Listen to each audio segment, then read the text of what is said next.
inviting me along this evening. I well remember the husting that we had here last year. It was actually the first one of the mayoral campaign. So you were in early. So it was the first one where we got to practice our skills, or not practice our skills, and it was quite a feisty meeting, as I remember. A good meeting, and clearly, Croydon's been through some very difficult times. We continue to be going through difficult times. I do believe there are better times ahead, but I guess there was anger at that meeting, and people are still angry about what's happened to Croydon, indeed angry about lots of other things, and I'm sure that council tax will come up this evening, and I know that people are angry about that as well. So it's been quite a period. I mean, nearly a year, as Andrea says, which in itself is quite surprising how quickly the time has passed since that election. And really, I just wanted to, hit the ground running. The mayor is elected across the whole borough, and I'm very much trying to do things across the whole borough.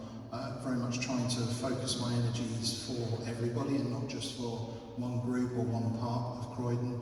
I'm very much trying to do the best that we can for the borough as a whole and for our residents. The finances obviously is the key thing. The council has been through a very difficult period. I don't particularly want to go into, we all know what's happened and why we're here. What we do have is that £1.6 billion worth of debt and very few assets to back that up. That's costing us £50 million, in excess of £50 million a year to service that debt, which that's money essentially that could be going into frontline services. So the debt that we're dealing with is very difficult for the council and is causing a lot of the council's problems. So we're trying to deal with that debt. We've obviously just gone through the budget process. We're in negotiation with the government around how we sort out Croydon's debt, frankly, because we don't have enough assets to sell to pay the debt off. We only have about £300 million worth of assets. So we're then left with this element of debt that we're just paying for, and how do we change that? So the result is that we have put council tax up higher than I would have liked, but it's part of a package to try and get Croydon's finances back on track. And also we're in negotiation with government about a potential debt write-off to try and write off nearly £540 million of the debt that we're currently holding as a council. That's never been done before. It's never been done for local government. It's something that we put to government last year. It's quite, it's a difficult position for us. It's a difficult position for government. If government just turned around and say, yeah, here's £500 million, then we're, Slough, Thurrock, Woking, everyone else will be in the queue. Well, I'll have some of that as well. And in a way, it's kind of rewarding bad behaviour.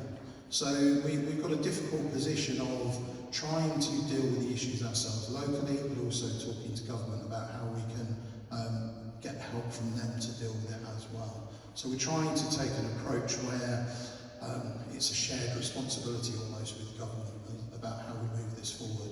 The only other options are that we cut more on services, and I don't want to be cutting more of our services, or we borrow more. If we borrow more money, it costs us more money because we're paying for more debt.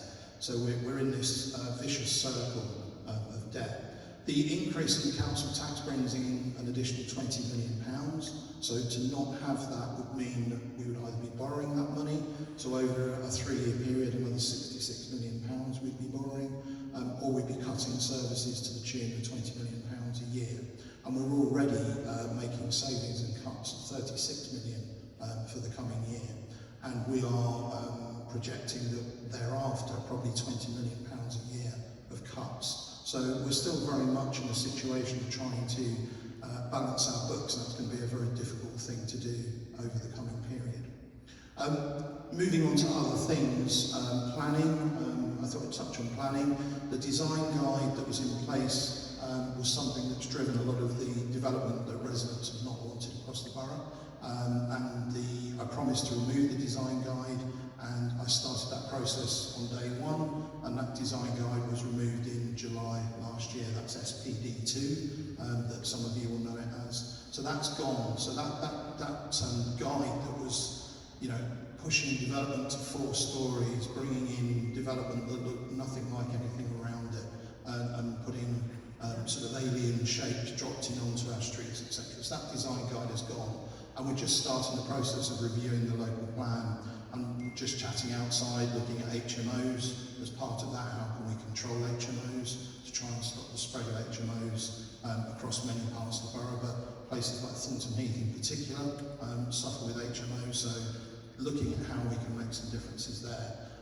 Westfield and the town centre, clearly we need to get our town centre moving. That regeneration of the town centre is really important for Croydon, really important for our local economy. At the moment, we're losing income because we don't have a vibrant town centre. So the other side of the coin of council tax and government support is inward investment. So we're very much trying to get that inward investment. Westfield are here. Westfield have always been here. They're in control of the Whitgift Centre. Hammerson are in control of Central Officer. So I've met with them 7 or 8 times since May, almost monthly, to apply pressure to them to actually start delivering.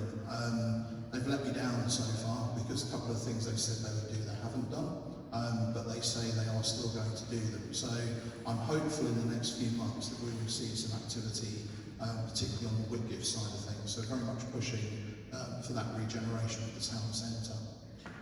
Crime has been a big issue for many people, and trying to tackle crime. So you may be aware that the public space protection order is now, I think it's due to go live today or tomorrow, is now live in the town centres. That runs from West Croydon all the way through to South Croydon. That was something that was there before but lapsed, so we've now brought that back in. And that gives police additional powers to deal with antisocial behaviour and various other issues that means they can actually remove alcohol from people on the street and disperse people. So it gives police some additional powers. The next public space protection order that I'm looking at is Thornton Heath, and that's one that we're starting work on now and working on the boundaries at the moment as to what area exactly that should cover. So we're talking to the police, and there'll be a consultation in due course with residents about where residents feel that should cover. Again, that will give residents that additional support locally. Community safety generally, we're working very closely with the police. Been building some good relationships with Borough Commander. We have a new Borough Commander in place. He's been in place probably 3 or 4 weeks now, so he was the previous deputy and he's now Borough Commander. So we've got a good relationship there, and we're very much working on that local policing model about local teams, knowing their area, knowing their patch. The new commissioner coming in has changed the rotation pattern, thankfully. So we've had this thing where you get to know your local bobby and your local team, 6 months later they move on to their next cycle. And that's now been stopped, so that local bobby and your local team will be there for a longer period of time. I think that's a much better move for local residents and keeping them on top of what's happening. Cleaning up has been a big thing for me. I mean, I always speak about broken windows. We need to fix the broken windows in our society. If an area looks as if no one cares for it, people do as they please. If an area looks like people love it and look after it, people generally treat it with more respect. So we're very much working on that, trying to get the streets cleaner, meeting with Veolia. When I met Veolia in the first few weeks, they'd not met a politician for 2 years, which, when you consider the issues we've had in Croydon for so long, speaks volumes in itself. So there's that ongoing conversation. Scott Roche, who's my cabinet member, he meets with Veolia regularly, meets with local residents, meets with friends groups, etc. So the graffiti team has been restored. I'm sure Graham will ask me a question about that later. I'm not happy with how that's progressing at the moment, and we're not really getting on top of it. So I really want to get into some hotspot cleanups of areas, be it Thornton Heath, Norbury, Purley, etc. So that's very, very much on the agenda. I'll just touch quickly on housing. You'll all remember Regina Road, the sort of squalid conditions that had existed in Regina Road and been ignored for many years. And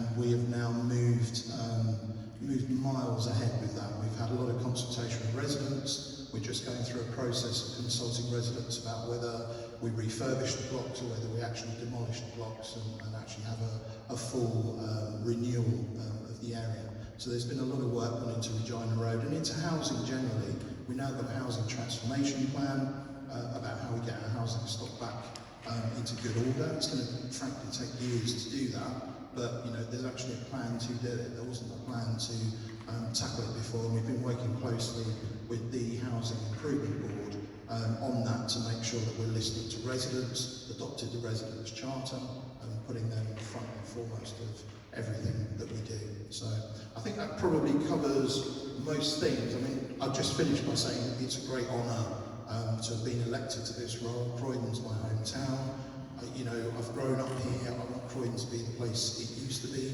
I want us to be a vibrant place again. We've got great communities, Thornton Heath in particular, a very strong community, and I want to give you back the pride that you have in your local community and restore pride in our borough, and you know, get us off the news for all the wrong reasons and get us on the news because we're the London Borough of Culture and we're fantastic at everything we do.